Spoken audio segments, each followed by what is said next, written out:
guys, welcome back to another classic movie review. Today I'm going to be reviewing the controversial 1980 movie Cannibal Holocaust. And when it comes to horror movies, especially 80s horror movies, I'm a big fan. Whether it be things like Hellraiser or even kind of the more lighter horror movies like Fright Night. I love all that stuff. And I've been very aware of Cannibal Holocaust for many years, yet I've never actually got round to actually watching it until just last week.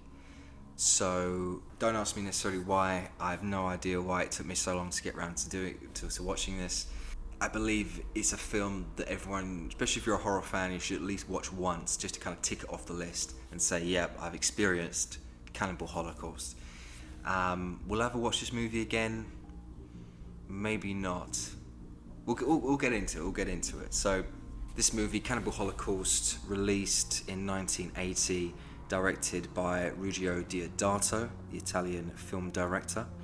He also went on to direct the movie The House on the Edge of the Park, which is another movie I'll be reviewing very soon on this channel. So the premise of the movie, basically a professor is able to obtain some footage, documentary footage taken from a group of missing explorers. There's actually kind of like two separate kind of stories here. The first half of the movie, the first at least 35 minutes, we're following this professor. He's got a guide. They're trying to survive the jungle terrain and trying to befriend this tribe. The professor finds a watch that he believed belonged to one of the explorers that had gone missing, and his suspicion grows that basically this group of explorers have been basically eaten by this tribe of cannibals.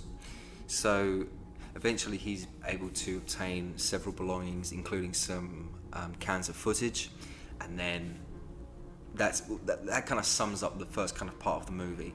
And then the second half of the movie, or kind of like the bulk of it, is pretty much the professor and a couple of studio executives rewatching the found footage and basically, all the animal cruelty and all the other controversial scenes. So that's basically the overall outline of this film. I definitely, after watching the film, I definitely preferred the first half of this movie, the first 35-40 minutes, seeing the professor's journey, his story, and how he was able to obtain the cans of footage in the first place. And I just really preferred that. That was more of a film, if you know what I mean. Whereas the second half, it is very much obviously the found footage that we're seeing, so it's very much blurry and all over the place and handheld, and obviously giving that sense of realism, but just kind of have a juxtaposition from that to the first half of the film. I definitely preferred the professor's story, and actually would have preferred having the whole film Cannibal Holocaust just having the professor, and basically just expand that storyline for an hour and a half rather than just condense it down for 30 minutes. I would have preferred that, and I think the reason I would have preferred that is because overall, the second half of the movie, the footage is a group of three guys and one girl.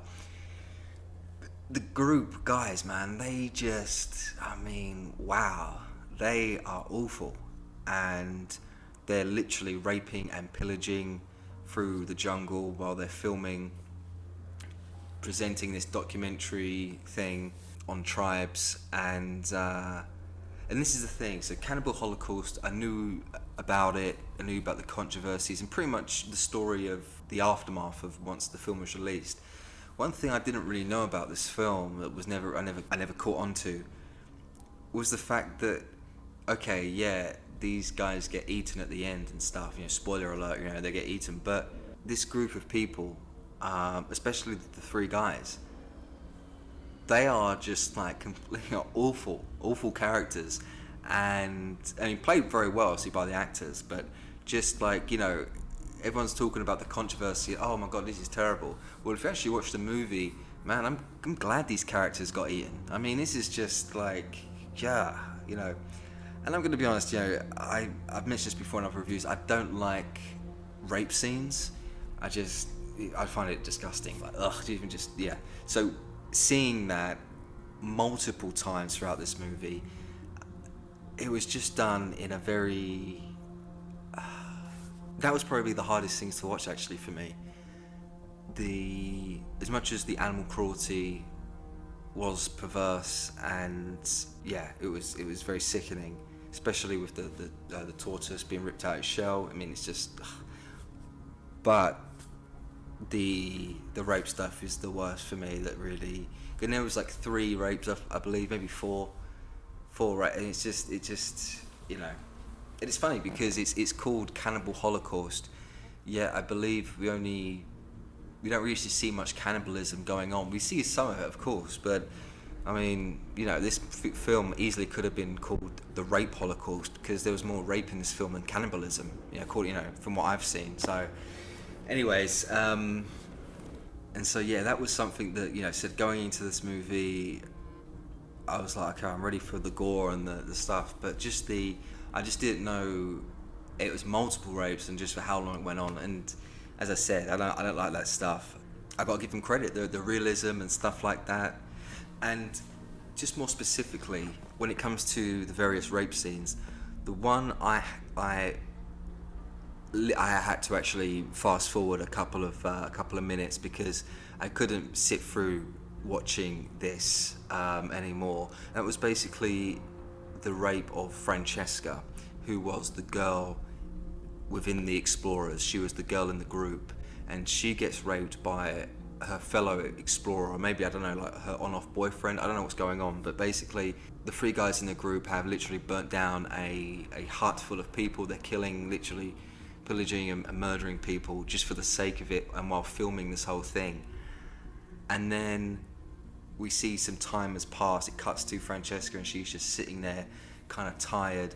In the background there's still people like filtering out in the background, but also there's like dead bodies laying everywhere, and I guess she's just exhausted from just obviously witnessing just the mass murder of just people randomly.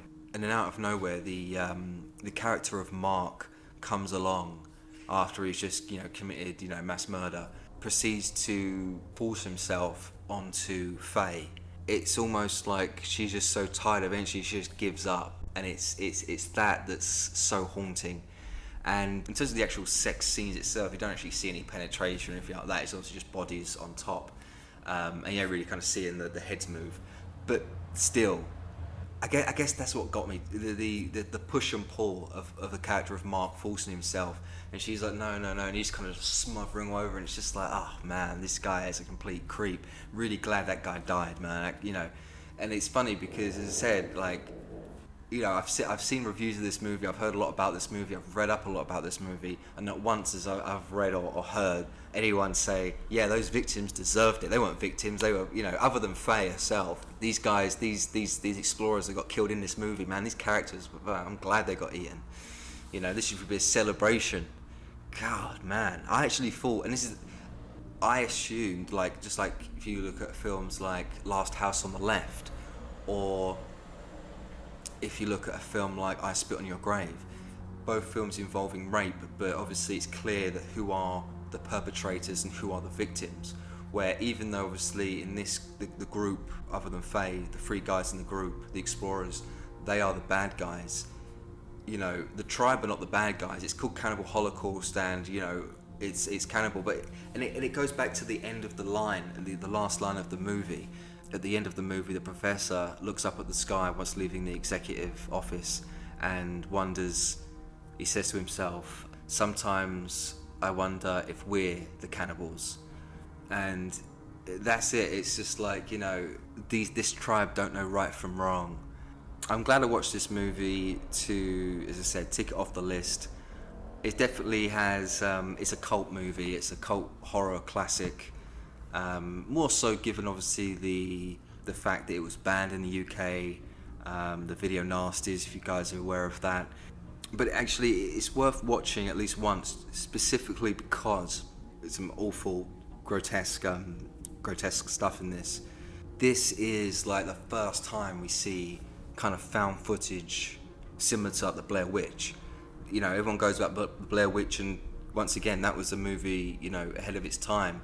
But really, this movie preceded that with the found footage, and there was one small scene at the very end where the survivors are running from the tribe who are about to eat them, and the camera pans down and we see shots of like the footsteps of them running. We see the feet, and very reminiscent of the shots that we would see in the Blair Witch Project, with the camera being on the floor and you just see the feet going off in the darkness.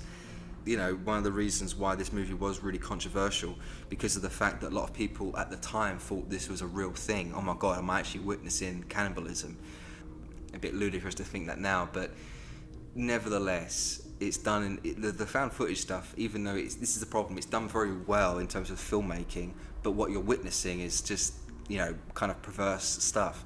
And even when it comes to the tribe, I feel bad, because obviously they don't know any better. That's what they do. It's like rituals of what they do, whereas we do know better. And these explorers that went into the jungle and basically like literally raped and pillaged, and it's like excessive, you know, and to the point where as well, you know, this movie easily could have cut out a few things here, and at times there were a few moments where I thought they're just being violent for violence sake, you know, and this is the exploitation part of it, you know.